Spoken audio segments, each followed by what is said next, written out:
When the devil sent them, he was setting a trap. When the devil sent them, he was setting a trap. Whether if them is him, her, them or they, he was setting a trap. No matter the situation, no matter the circumstance. When you were approached, the devil was setting a trap. Whether if you're male or female out there, brother or sister, let me tell you something, my brother and my sister.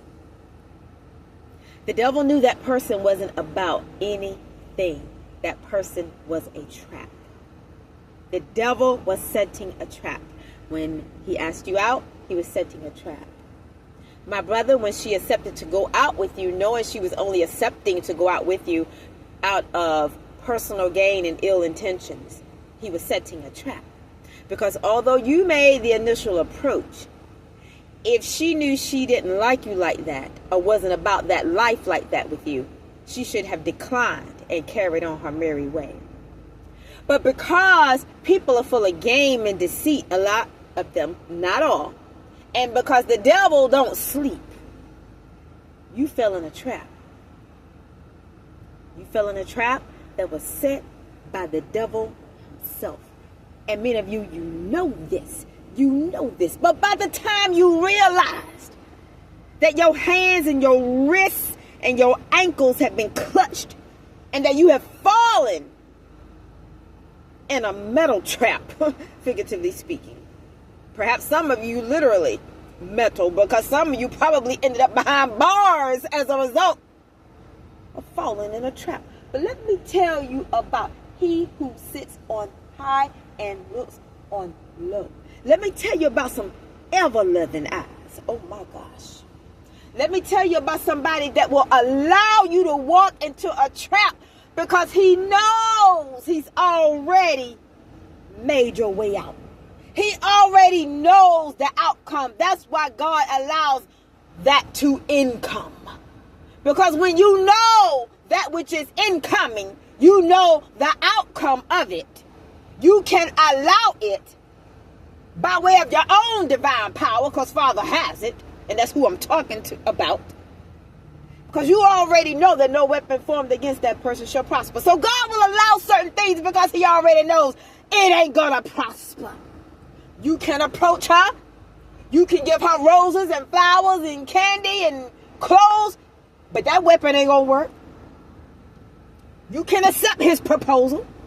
You can take his ring. You can make him act like he's your everything, but it ain't gonna work because ain't no weapon gonna prosper. Because God is in that thing. You can never leave God out of a demonic approach. Now, what do I mean by that? When a demon approaches you, God is there. When a demon is trying to talk to you, God is there. Before the demon even purposed in its heart to bother you in the first place, God is there in the midst, the very midst of that situation. And God is in full control of everything. I know it don't seem like it. I know it don't look like it. But let me tell you something. If God allowed it, there had to be a purpose.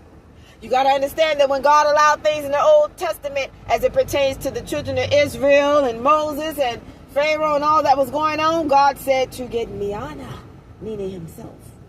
See, God is going to get honor off of that thing that thought it was going to dishonor you. Oh, wait a minute. Wait a minute. Can I say that again? God is going to get honor off of that thing that thought it was going to dishonor you. Whether that thing be a person, place, or thing. Whether if it be a person or even if it be a place. Because perhaps you were led somewhere with that person that you had no business. Or maybe you treaded your own self to a place that you didn't have no business. And although that place thought it was going to dishonor you, figuratively speaking, just the very setting of it, the draw of it, the spirit of it, which probably had demons around it that caused the draw of you there in the first place. Let me tell you something, it didn't prosper. Whether that be a thing, perhaps as a result of the devil coming in and assaulting you emotionally, some of you physically, some of you romantically, or romantic assault. Wait a minute.